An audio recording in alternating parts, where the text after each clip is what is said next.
Hello बच्चों, let's read the question. The question says select one pair of important features distinguishing Natum from Cycas and Pinus and showing affinities with Angiosperm.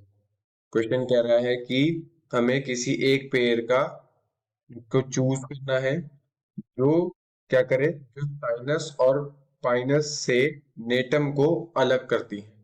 ऐसे किसी एक pair का selection करना है और साथ ही साथ एंजियोस्पर्म के साथ सिमिलैरिटीज दिखाती हैं, के एफिनिटीज दिखाती हैं।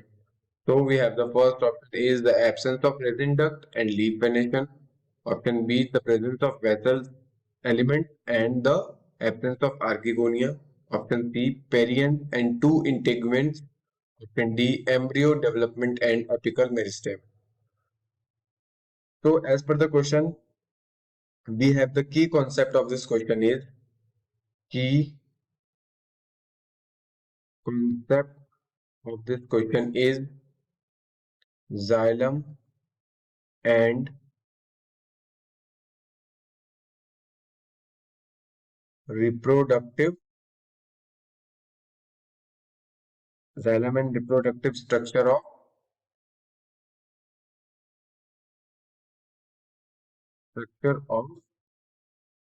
natum. ओके, इस की कॉन्सेप्ट से हम समझ पाएंगे कि इनमें से कौन सा पेयर जो है वो करेक्ट है। हम समझते हैं पहले कि जो ये इंपॉर्टेंट फीचर्स हैं इनमें क्या क्या अंतर है।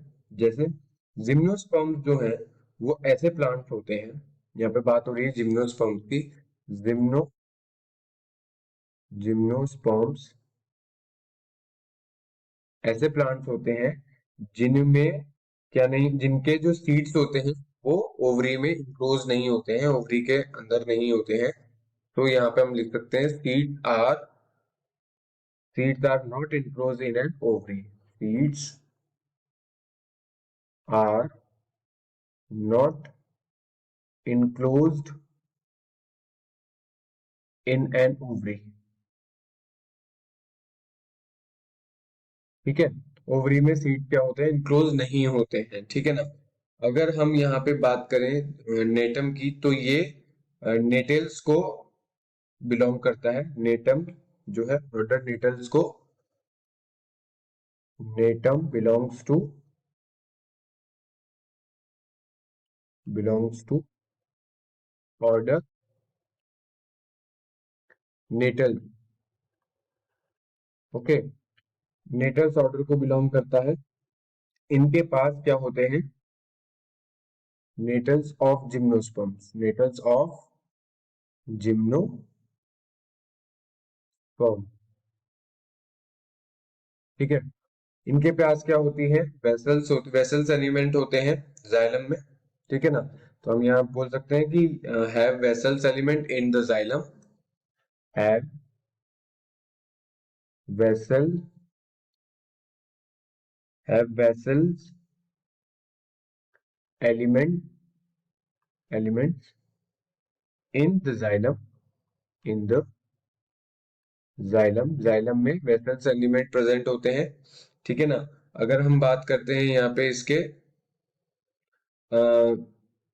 फीमेल गैमेटोफाइट की, तो यहाँ पर इनके पास आर्किगोनिया नहीं होता है, एब्सेंस ऑफ आर्किगोनिया,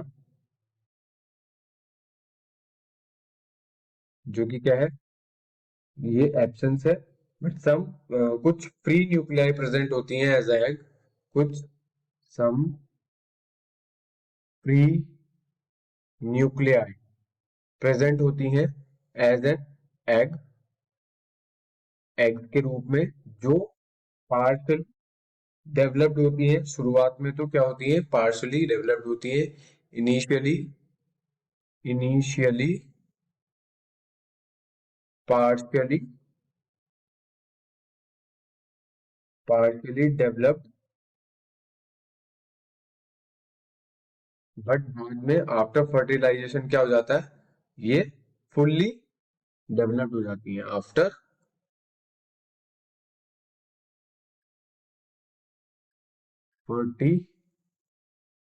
लाइजेशन, ये क्या हो जाती है? Fully developed. ओके, फर्टिलाइजेशन के बाद ये फुल्ली डेवलप्ड हो जाती है। अब अगर हम इसमें बात करें इसके ओव्यूल्स की, ओव्यूल्स की बात कर चुके हैं, ये इनक्लोज होते हैं इन ओवरी में, ये इनक्लोज नहीं होते हैं सीड्स, ये इनक्लोज नहीं होते हैं ओवरी में। अगर हम बात करें रेजिन डक्ट की, तो रेजिन डक्ट जो है, रेजिन डक्ट, रेजिन डक्ट जो है वो बोथ जिम्नो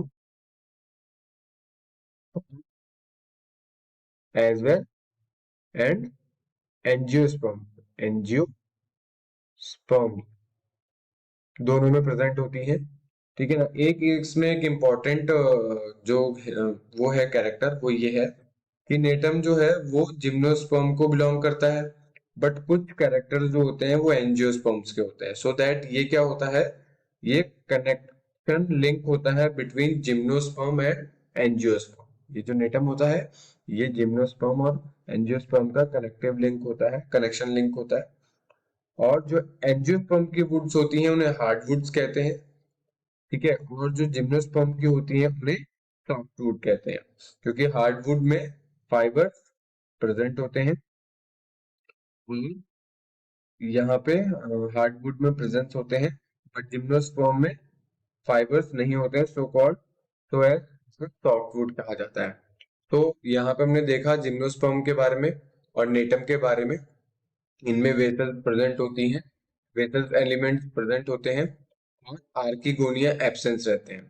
तो इसके अकॉर्डिंग हमारा जो करेक्ट ऑप्शन हो जाएगा वो हो जाएगा option B, presence of vessels, elements, and the absence of archegonia. I hope you all understand about the question. Thank you. Good luck.